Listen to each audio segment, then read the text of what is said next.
Roger Pifot, vice-président du comité d'éducation physique et gymnastique volontaire de la région Centre. Jacqueline Monsourian-Robert, présidente de l'association Dialogue Autisme. Je représente Autisme France dans la région ainsi qu'en Europe. Michel Verdier, président du comité départemental d'éducation à la santé et du Cher. Danielle Desclercq-Dulac, coprésidente du collectif interassociatif sur la santé au niveau national et présidente du CIS de la délégation Centre Val-de-Loire. Bonjour à tous, c'est Laurent Heck, directeur de la Mutualité Française Centre. Merci beaucoup. Donc on a cette première table ronde en fait qui vise peut-être à repréciser les questions qui étaient déjà présentes dans le film qui vous a été présenté, auquel vous avez participé. Et du coup, on voulait, dans un premier temps, vous faire réagir un peu à chaud.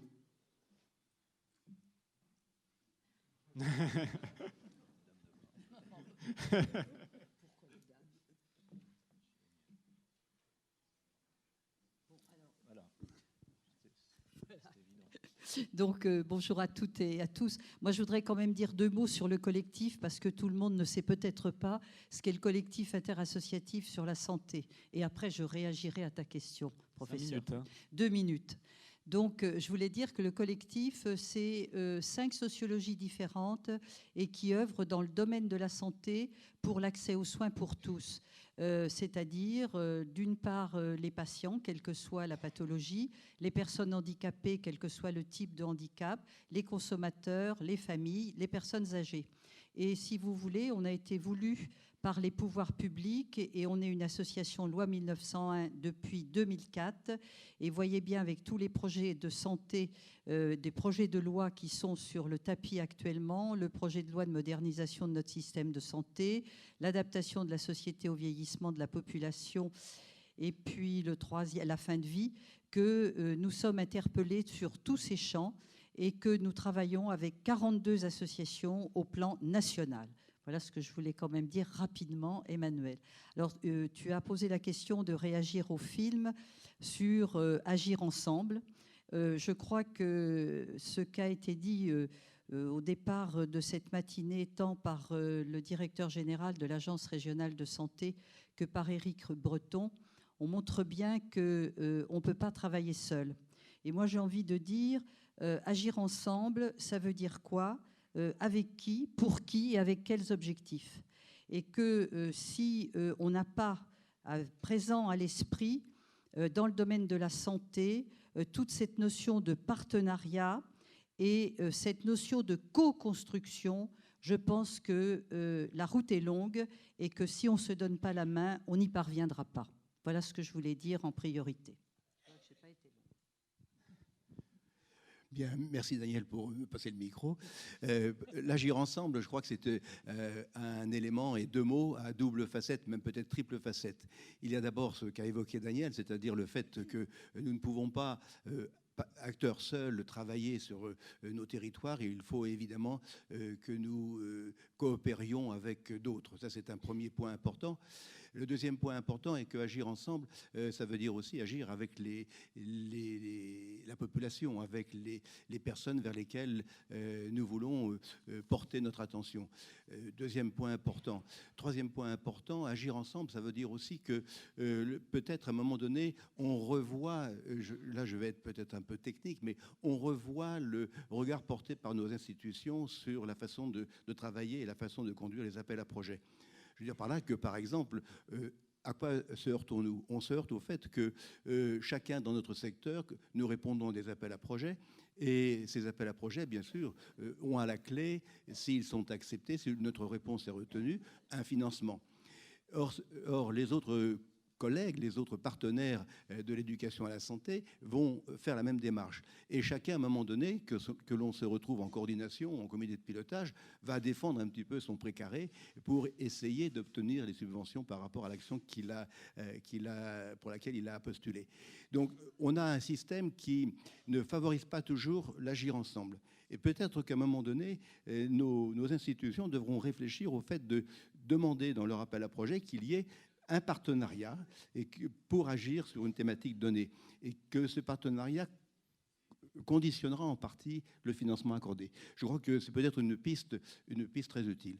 Dernier point, par rapport à notre fédération, il a été évoqué dans ce film bien des choses qui montrent bien que nous sommes tous en attente de plus de travailler ensemble dans un esprit de subsidiarité, dans un esprit véritablement de reconnaissance des acteurs locaux. La région est grande, 6 départements. Nous, en tant que département du Cher, nous sommes loin, nous sommes dans le sud du département, un département extrêmement rural, et je crois qu'il y a là des reconnaissances à avoir sur la place que nous pouvons prendre en tant qu'acteurs de prévention primaire. Il y a, par rapport à d'autres départements, peu d'acteurs de prévention et d'éducation à la santé sur le Cher. Et je crois que la reconnaissance de cette ruralité, de ce peu de moyens, eh bien, j'allais dire, justifie l'agir ensemble. Merci. Jacqueline ?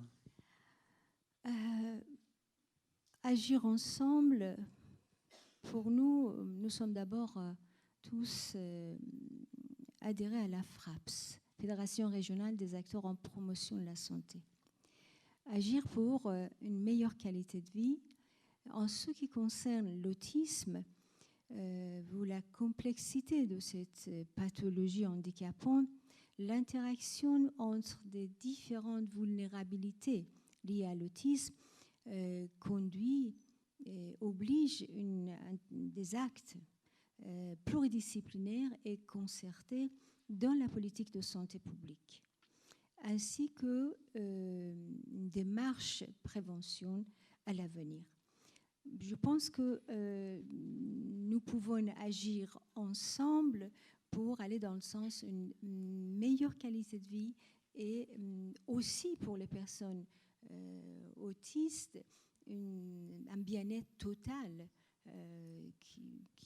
qui répondent à leur bien-être physique, mental et social, qui est la définition de la santé. Oui, agir ensemble. Alors nous sommes le comité régional de l'éducation physique et de la gymnastique volontaire, donc une structure qui propose des activités physiques, santé, avec un objectif plus particulièrement prévention primaire.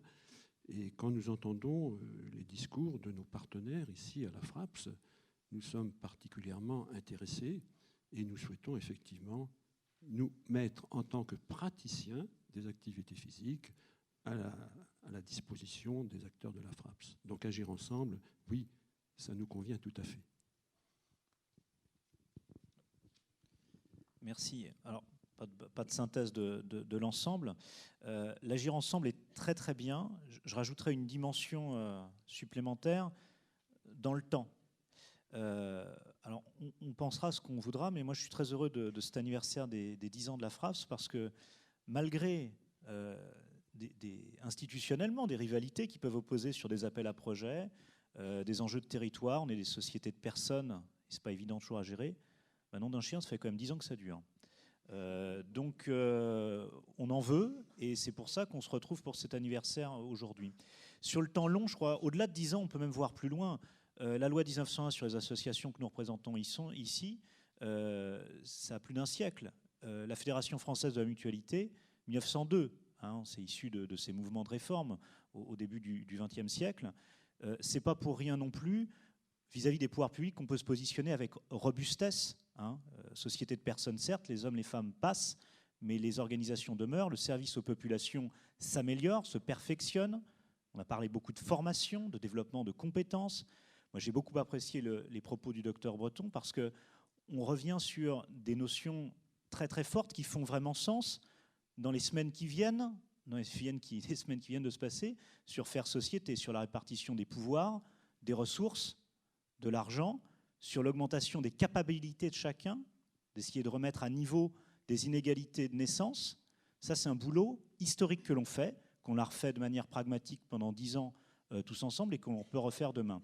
Donc l'agir ensemble, je ne vais pas me paraphraser moi-même, mais c'est cette capacité aussi tribunicienne à un moment donné qu'on peut reprendre à notre compte, que la FRAPS peut permettre, qu'un adhérent, comme nous tous, mutualité, au sein de la FRAPS peut essayer de faire émerger. Et je serais ravi de continuer à œuvrer à l'intérieur de la FRAPS. On le fait sur les formations aujourd'hui. Des compétences de collaborateurs sont au sein du programme formation de la FRAPS et c'est une très bonne chose ainsi, par exemple. On voit bien de ce que vous avez évoqué, il y a plusieurs éléments qui me semblent sortir, que vous abordez de façon différente chacun, mais qui se rassemblent. Il y a la question autour du système, est-ce qu'il encourage ou est-ce qu'il n'encourage pas l'agir ensemble ? Il y a la question quand on évoque l'agir ensemble, c'est que nous sommes des opérateurs autour de cette table et dans la salle pour beaucoup, mais l'agir ensemble, c'est avec la population ou en tout cas avec le public cible ou avec les patients ou avec les usagers. Et donc ça, c'est un autre élément que vous nous évoquez. J'ai aussi entendu que même si, Jacqueline, tu étais partie sur l'aspect autisme, le résultat pour toi, c'est la qualité de vie et le bien-être total. Donc on est bien dans une approche qui est au-delà d'une approche, je dirais, soignante ou médicale, ou en tout cas dans le cadre purement médical. Je le dis d'autant plus que, étant médecin moi-même, on a souvent ce défaut-là. Et on voit bien aussi, en tout cas, je pense l'entendre à la fois dans le film et à la fois dans vos paroles, l'importance de la subsidiarité. Parce qu'on a chacun dans nos structures, d'une part, des enjeux existentiels pour nos structures, et d'autre part, on s'estime, et à juste raison, ayant des compétences et une légitimité sur un champ particulier. Et du coup, la difficulté, c'est bien sûr la capacité à associer ces compétences.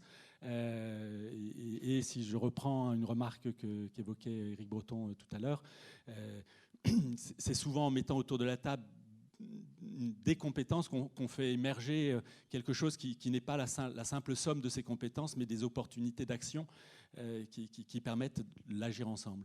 Alors, vous avez réagi sur l'agir ensemble. Vous n'avez pas forcément réagi sur la deuxième partie qui était qu'est-ce qu'on attend de la Fédération FRAPS. Vous l'avez évoqué. Est-ce qu'il y aurait des choses à compléter ou à rajouter à ce qui était dans le film, qui est un film court, qui est un film où on extrait un certain nombre de choses qui ne reflètent pas forcément tout ce que vous avez dit par ailleurs dans les entretiens. Est-ce que vous auriez envie de réagir sur ces éléments-là ? J'ai le micro, deux petits points. Par rapport au rôle de la FRAPS, je crois que c'est une fédération régionale et nous, en tant qu'acteurs locaux, départementaux, je crois que sa place, elle est de nous légitimer par rapport à nos structures départementales sur nos missions. Je veux dire par là que quelquefois, nous sommes appelés pour des coordinations là où des gens ne nous attendent pas. Je parle en particulier dans le problème très, très spécifique de notre département sur l'éducation thérapeutique du patient. Donc nous avons des réticences quelquefois à mettre en œuvre des missions qui nous sont confiées par ou nos tutelles ou quelquefois même qui sont évoquées par la FRAPS parce que nous n'avons pas derrière nous, ne sentons pas derrière nous cet appui légitime pour nous légitimer par rapport aux autres acteurs locaux, par exemple. Ça, c'est un premier point. Un deuxième point aussi, je crois que un rôle aussi au niveau des formations. Des formations de nos salariés. On décline des formations par rapport à des publics, mais aussi le souci des formations par rapport à nos salariés de nos structures. Je crois que la FRAPS peut être un moteur de proposition, un acteur de proposition par rapport à des formations, par exemple. Voilà deux aspects pour lesquels je réponds à votre question. Merci beaucoup. Je voudrais rebondir sur ce que Michel vient de dire, justement, sur la thématique des formations. Parce que je crois qu'effectivement, le rôle de la FRAPS, alors nous y sommes avec une voix consultative, le collectif interassociatif, ce qui est tout à fait normal. Et d'ailleurs, je remercie que nous soyons dans la boucle, comme deux autres associations. Et je pense que ça ouvre bien la possibilité de tous les champs que peut déployer la FRAPS. parce que je crois, on a bien vu au travers des 10 ans là, que vous avez essayé de cibler dans le film, hein, et qui est très bien fait, ça il faut reconnaître, je ne sais pas qui a fait le montage, mais au travers des entretiens que nous avons eus, je trouve qu'on a très bien ciblé les paroles de chacun pour répondre vraiment aux 2 questions que vous aviez souhaité qu'on mette en exergue. Ce que je voudrais dire, moi, c'est que dans les formations qui sont faites, et je voudrais rejoindre un petit peu ce que Éric Breton a dit tout à l'heure, c'est qu'on voit bien qu'il y a d'autres champs de compétences qui vont nous attendre. Et là, je voudrais prendre ma casquette du collectif, à savoir que dans le projet de loi de santé dont on parle beaucoup, il y a quand même un article qui est fondamental et important, c'est l'article 22 sur l'accompagnement à l'autonomie. Et on dit bien qu'on ne peut pas faire pour, on doit faire avec. Et là, je pense qu'on est tout à fait dans le cheminement de regarder quelles sont la capacité, tu m'as piqué mon mot, la capacité des gens, autrement dit, plus simplement, la capacité qu'ils ont à intégrer ou entrer dans telle ou telle démarche. Et je crois qu'aujourd'hui, on fait des programmes et peu importe, enfin je fais simple, hein, mais peu importe le public sur lequel on va coller ces préoccupations, on ne prend pas toujours en compte, si vous voulez, la réalité du terrain. Et je crois que là, on a une autre démarche à prendre. Et nous, dans la notion d'accompagnement à l'autonomie, le ministère, nous avons déposé un cahier des charges qui sera dans le projet de loi de santé pour qu'on intègre, et ça Éric Breton l'a très bien dit, la recherche interventionnelle. Parce qu'on voit bien qu'aujourd'hui, quand on élabore des programmes, eh bien, il y a des acteurs qui ne sont pas dans la boucle. Et les compétences sont à partager. Et dans le agir ensemble, il y a bien sûr les individus, les citoyens pour lesquels on va cheminer avec eux. Et je crois que l'exemple qui a été donné tout à l'heure est très significatif. Et que de mettre un comité de pilotage, mais ça, il va falloir que nous nous apprenions à avoir un autre type de méthodologie. Et je pense que peut-être là, la FRAPS a un terrain sur lequel elle pourra défricher et faire des propositions. Et cette recherche interventionnelle qui nécessite quand même la présence de chercheurs, et le monde de la recherche, enfin, Emmanuel le connaît mieux que nous, est un monde aussi qui ignore les différentes associations dans lesquelles on œuvre, et on a des regards qui sont très éloignés les uns des autres. Et si on veut véritablement faire des actions par rapport à l'accompagnement, parce que je crois que l'accompagnement à l'autonomie, c'est vraiment ce que nous devons rechercher pour qu'est-ce que la personne désire. Jacqueline a parlé du plaisir de vivre, etc. Et ça, on l'oublie beaucoup trop souvent et on est avec des contraintes et des directives et ça, on ne sait pas toujours. On a vu les scénettes qui sont très bien faites, hein, mais on voit bien avec quoi on joue les uns avec les autres et je crois que ça, il faut vraiment y réfléchir.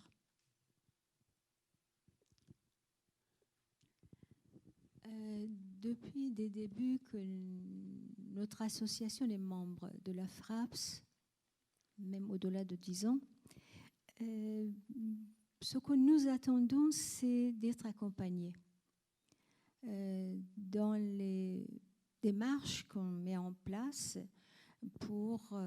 c'est tout à fait dans la prévention, éviter aggravation et de leur donner la possibilité d'avoir de moins des avantages sociaux aussi, qui handicapent plus ce qu'on appelle parfois sous-handicap, c'est réellement dans la prévention tertiaire.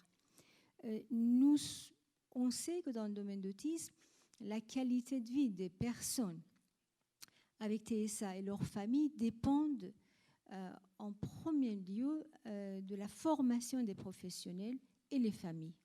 Et là, on attend de la FRAPS nous accompagner dans nos projets de formation. Aussi, dans l'élaboration des projets, et Dieu sait qu'on élabore beaucoup de projets qui puissent être réalisés. Et là, comme je parlais avec M. Jourdain il y a une demi-heure, nous espérons que pour 2017, les troubles du spectre autistique fassent partie des objectifs de la santé publique pour qu'on puisse le défendre réellement en commun des problèmes de santé publique et qui rentrent dans les réellement financement de la prévention. Car aujourd'hui, ce qui complique, empêche réellement la réalisation de nos projets, que ce soit dans le cadre de meilleure qualité de vie ou la formation, tous les domaines qui touchent les troubles du spectre autistique, c'est le financement qui ne va pas avec les plans d'autisme ou les politiques mises en place. Je ne vais pas être plus long. Roger, je m'étais beaucoup identifié à la deuxième scénette. Je me demandais si tu t'étais identifié à la première. La première scénette de théâtre. Où, Ah oui, tout à fait, oui. Oui, j'ai cru à un certain moment qu'on était les personnes qui mis en place le scénario. Oui. Oui, alors ce qui nous concerne, nous, ce que l'on attend de la FRAPS, c'est, je crois que j'ai plus ou moins un petit peu répondu tout à l'heure à cette question. On est tout à fait disposé à nous mettre à la disposition des personnes qui ont besoin d'activités physiques dans leur programme, ce que l'on fait déjà avec vous, Madame Mansourian. Oui. Et puis, oui, avec les enfants, oui, les autistes. Alors, ce que nous attendons aussi, c'est d'être accompagnés dans nos projets. Nous avons un énorme projet, c'est faire participer toute la population de la région à une activité physique et nous inscrire donc dans un vrai programme de prévention. Quand on écoute ce qui a été dit tout à l'heure, on s'aperçoit qu'il faut s'y prendre parfois 30 ans avant pour obtenir des effets durables et intéressants sur la santé, sur le bon vieillissement, etc. Donc nous attendons effectivement de la FRAPS qu'elle nous aide à réaliser ces projets d'envergure qui sont des projets qui touchent la population, entièrement toute la population. Je voulais ajouter une petite chose, puisqu'on collabore ensemble avec leur fédération. Je pense qu'on pourrait avoir les projets pluridisciplinaires, qu'on pouvait à l'avenir une sorte d'entraide pour réaliser certains projets, même si on n'est pas partie prenante directement. Ce que j'attendrai dans les années à venir, on a mis 10 ans, projetons-nous à 10 ans, finalement, c'est d'élargir un petit peu le spectre entre nous. Il y a des réseaux qui travaillent déjà très bien entre soi et sous l'égide de la FRAPS qui favorisent. Ce que j'attends de la FRAPS aujourd'hui, c'est peut-être d'élargir encore un peu plus le spectre. Le docteur Breton l'a bien rappelé, on doit aller un peu plus loin. Est-ce qu'on se serait posé, il y a encore quelques années, des questions de lecture, d'apprentissage de la lecture, de l'alphabétisation, dans les questions de déterminants de santé? Moi, je ne suis pas un vieux de la prévention, mais il me semble que c'est des choses assez nouvelles que l'on élabore aujourd'hui. Est-ce que la question de l'emploi est très éloignée de nos questions de déterminants de santé? Je ne sais pas. Accompagner sur faire un CV, retrouver de l'emploi, augmenter ses ressources. Je ne sais pas si on est très très loin des questions finales que sont ces fameux dominos. Est-ce qu'on en est très très loin? Est-ce qu'on sera capable de modéliser mathématiquement la complexité demain? Peut-être avec des ordinateurs quantiques, on le fera. Aujourd'hui, en tout cas, on est sur de l'humain et on est sur des choses un peu intangibles. Justement, essayons d'élargir un petit peu plus loin. Il y a des personnes, des organismes, des structures qu'on n'aurait pas pu avoir autour de nous fréquemment. Je regarde avec amitié mon ami Stéphane Burzava. Est-ce qu'aujourd'hui, le monde de l'industrie pharmaceutique est très éloigné de nos objectifs également? Je n'en suis pas convaincu. Est-ce qu'on peut créer encore plus de passerelles un petit peu plus loin avec d'autres opérateurs qui ne sont pas forcément immédiatement du champ de la promotion de la santé? Est-ce qu'on peut encore aller plus loin? Je pense que même des journées comme celle d'aujourd'hui où on vient questionner, interroger un petit peu plus les partenariats traditionnels, je pense que ça aussi, c'est ce que j'attends dans les 10 prochaines années. On voit bien le périmètre qui se déplace et l'importance de l'articulation entre guillemets sanitaire et sociale et médico-sociale. Donc on voit bien voilà, l'ensemble de ces points. Et du coup, ça renvoie à une approche qui a été développée encore tout à l'heure aussi par Éric Breton, qui est cette approche populationnelle et partir des besoins de la population. Mais on pourra en revenir. Je veux céder la parole à la salle. S'il y a des interventions, des commentaires, n'hésitez pas.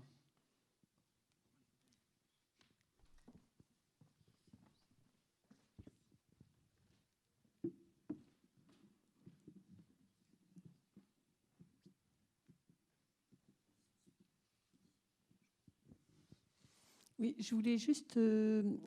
J'étais vraiment très intéressée par vos interventions, les unes et les autres. Ravie aussi qu'il y ait des femmes sur la scène. Ça me réjouit toujours. Merci, mesdames. Juste dire que, bon, effectivement, il y a la population, il y a les associations, il y a les professionnels, mais il y a aussi, donc il y a les institutions. Hein, on a entendu M. Damy ce matin et l'importance qu'il donne à la promotion de la santé, le soutien qu'il y apporte, que je remercie moi en tout cas vivement. Et je voulais juste dire qu'il y a aussi les collectivités territoriales et qu'il y a au niveau des politiques publiques un rôle considérable tant au niveau des mairies que des communautés de communes, des agglos, des départements ou de la région, et que cette intersectorialité qui a été présentée ce matin, notamment, qui a été aussi citée par M. Breton, cette intersectorialité, elle doit vraiment travailler à tous les niveaux et ensemble. Et que c'est peut-être... on a encore du chemin à faire, je pense. On en a fait. Moi, je n'ai qu'à me réjouir au niveau de cette région, de la façon dont les choses se passent, mais on a encore du chemin à faire à ce niveau-là. Voilà. Surtout pour pouvoir travailler dans la durée, pouvoir travailler dans la continuité et au plus près des populations. Donc, je ne m'étais pas présentée, syndicat Archi, conseillère régionale. Bien évidemment, les collectivités, il y en a bon nombre dans la salle avec qui on travaille déjà, c'est bien sûr de bon sens de favoriser ce partenariat. Je vais revenir sur cette proposition, sur les appels à projets, de les rendre obligatoires au partenariat. Je pense même à un indicateur qui serait tout à fait logique, c'est plus vous avez de partenaires, vous savez, nos petits logos qu'on se balance en bas de nos actions, à mon avis, c'est un excellent indicateur de qualité, un peu aussi dans les propos qu'on a fait sur ces groupes hybrides dont on a parlé. On n'a plus le luxe aujourd'hui de se payer, de croire qu'on peut avoir seul la vérité ou de résoudre une seule problématique. C'est l'exemple des scénettes tout à l'heure. Il faut des groupes. Alors, avec des ressources, c'est pas un cynisme désabusé que je dis, évidemment, nos ressources sont éclatées, au cas où personne ne l'a remarqué, le roi est nu, il n'y a plus de sous, il n'y a plus de ressources, les marges, c'est papier de feuilles de cigarettes. Donc on est obligé de faire ensemble. C'est peut-être une très bonne chose. J'entendais à Vendôme il y a quelques années Jean-Paul Delevoye, ex-président du CESE, qui disait le monde n'est pas en crise, il est en métamorphose. C'est-à-dire que le modèle qu'on a inventé avant, où on croyait qu'on allait tout faire seul, définitivement, il est dépassé. Je ne peux plus faire sans les autres mes propres objectifs institutionnels pour lesquels je suis mandaté. Alors peut-être, effectivement, les appels à projets, une obligation au partenariat, déjà à mon avis c'est du bon sens en termes de fonds de roulement, excusez-moi, mais c'est également un bon sens en termes d'efficacité in fine et de mobilisation de l'ensemble des spectres, parce qu'on ne voit pas tout. On ne voit pas tout.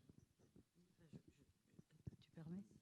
Non, ce que je voudrais ajouter, c'est que le concept est bien, mais quels sont les moyens que l'on va prendre pour accepter de partager avec l'autre ?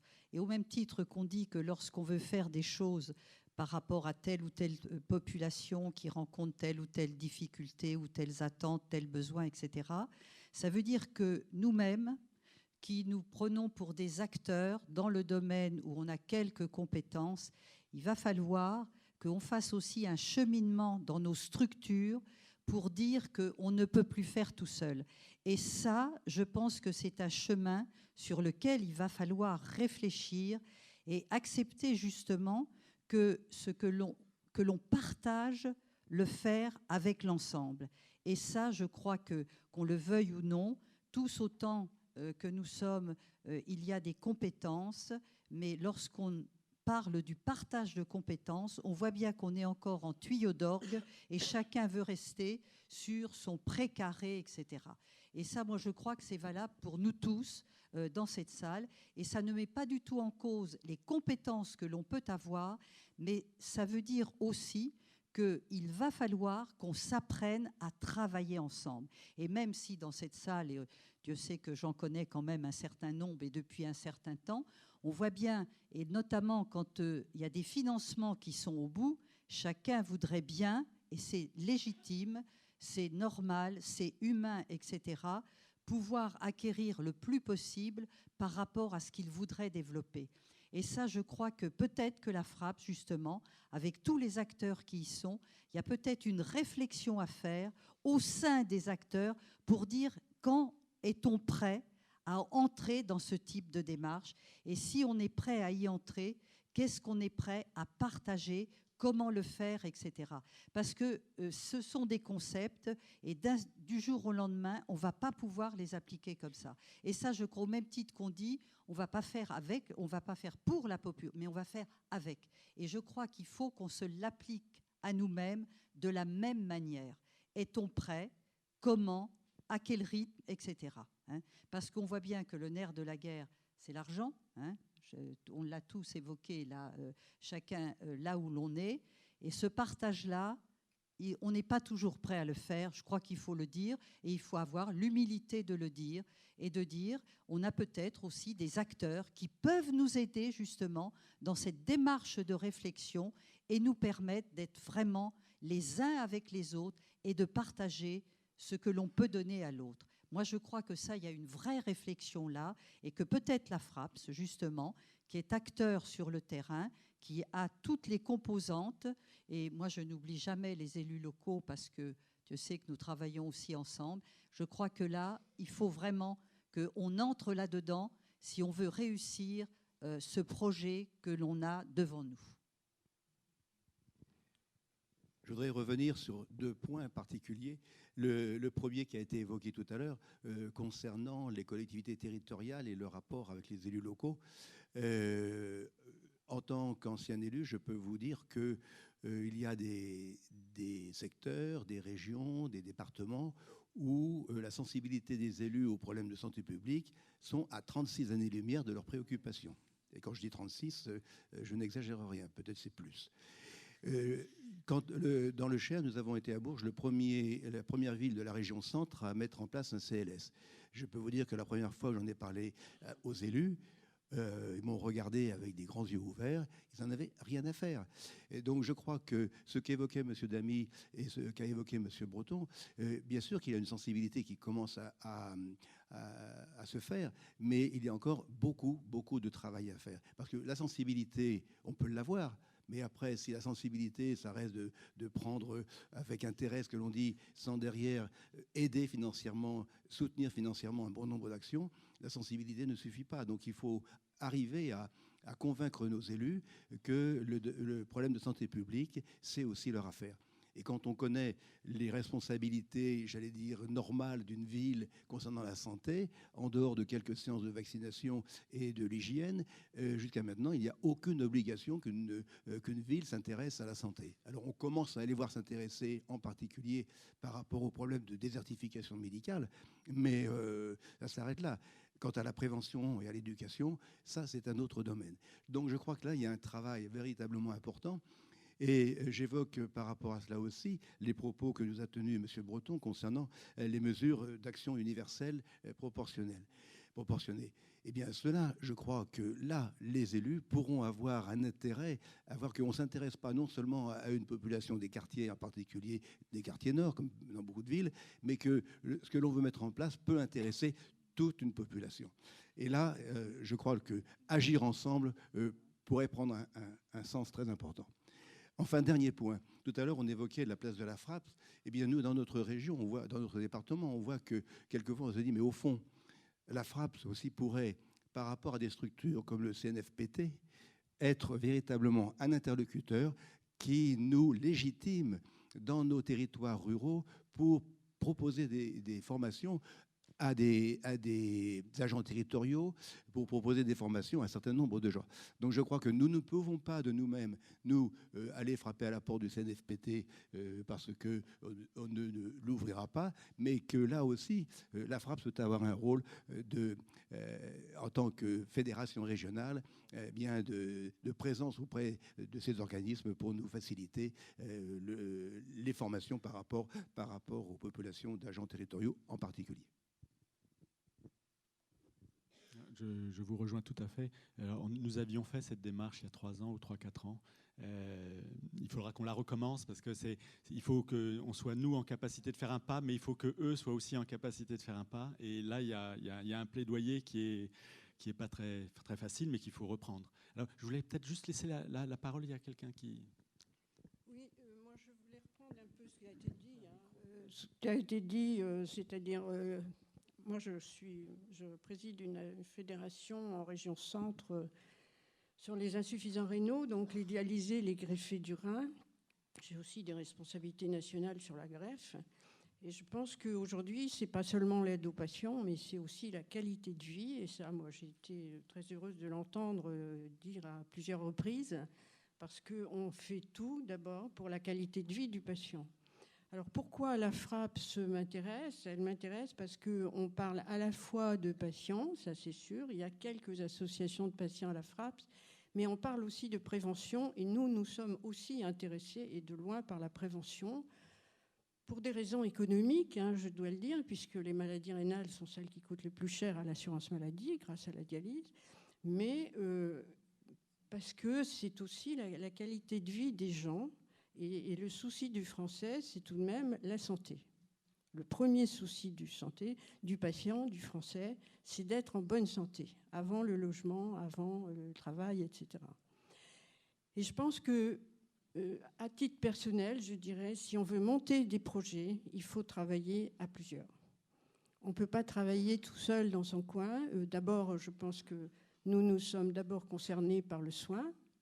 Donc, il faudra d'abord travailler avec le personnel médical, c'est-à-dire se considérer à égalité avec les médecins, le personnel médical, les infirmières. On n'a pas les mêmes compétences, c'est tout. Mais je pense que les choses ont bien évolué dans ce cas-là, depuis des années, des dizaines d'années, je dirais même, notamment avec la loi Kouchner sur le droit des patients. Mais maintenant, on a des relations beaucoup plus normale et constructive avec le personnel médical.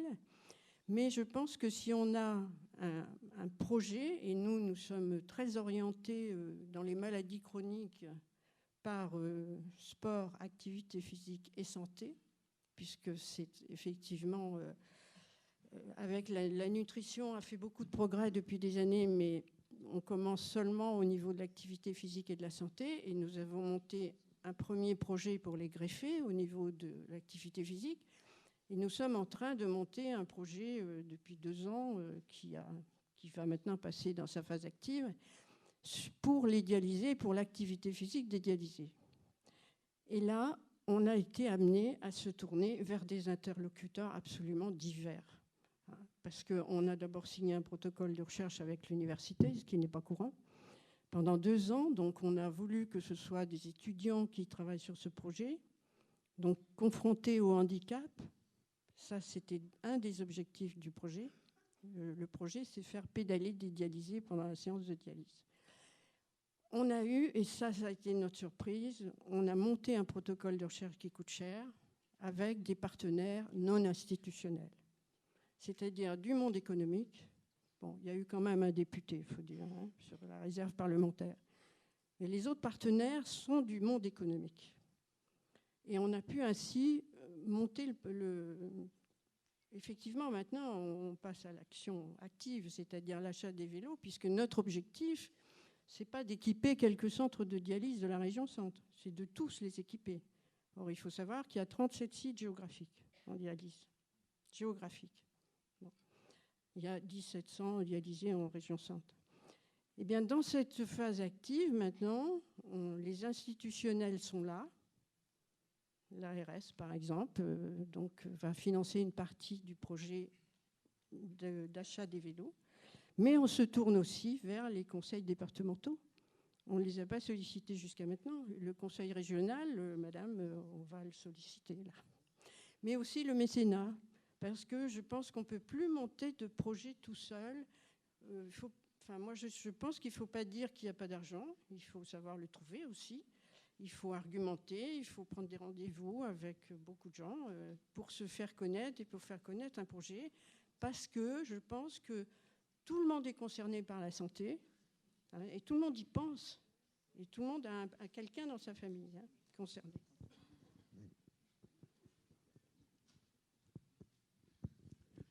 Une dernière question ?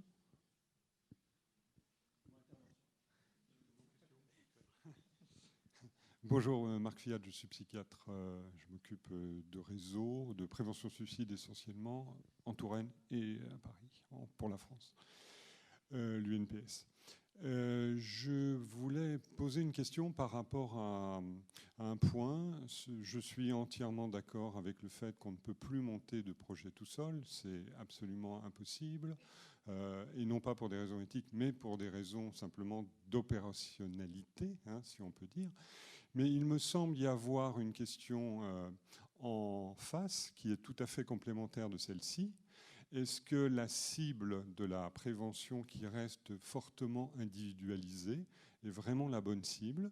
Ou est-ce qu'on ne peut pas, à l'image de ce qu'on fait par exemple dans les services où on travaille de moins en moins avec les adolescents seuls, mais avec leur groupe familial par exemple, est-ce qu'on ne doit pas penser une prévention pour l'avenir qui est plus centrée sur un groupe plutôt que sur des personnes en particulier?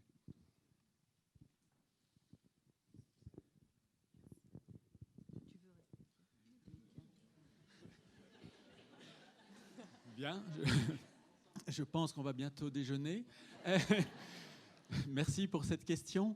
Moi, je suis intimement persuadé qu'on a besoin effectivement, alors ça a été évoqué, il y a la prévention individualisée et puis il y a la prévention collective on n'aime pas trop le terme de prévention, on l'utilise parce qu'il est très facile en France et qu'il parle plus aux collectivités territoriales et à un certain nombre de personnes que le terme de promotion de la santé, même s'il a tendance à se diffuser. Donc, moi, je suis bien sûr plutôt orienté sur la prévention collective et du coup, la promotion de la santé.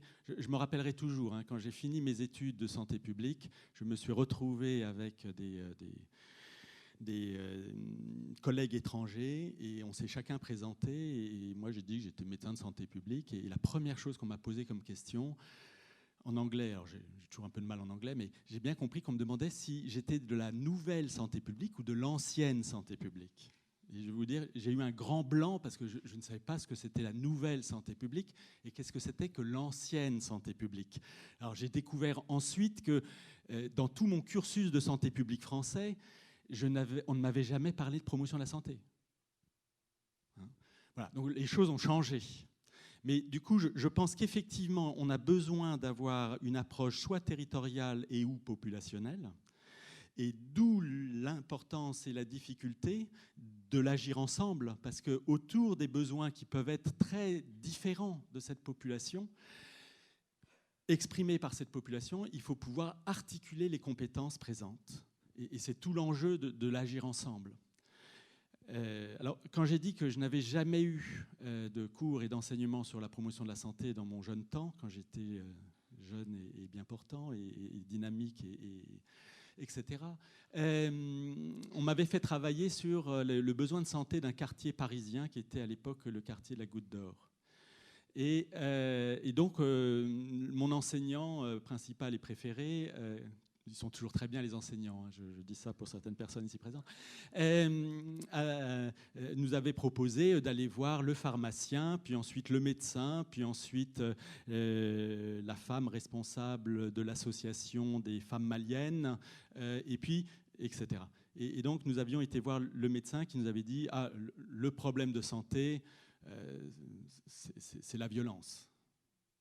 On avait été voir le pharmacien à... Le problème de santé, c'est la toxicomanie.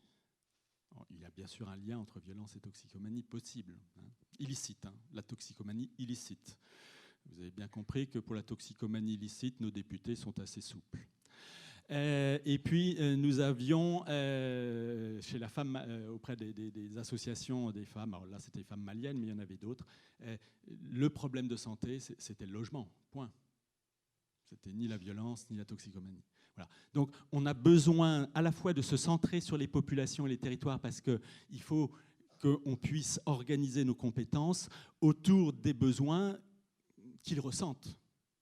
Voilà, bien sûr. Et qu'ils expriment et qui seront une porte d'entrée pour aborder d'autres problèmes de santé si nécessaire. C'est ce que disait Éric très bien tout à l'heure, je pense.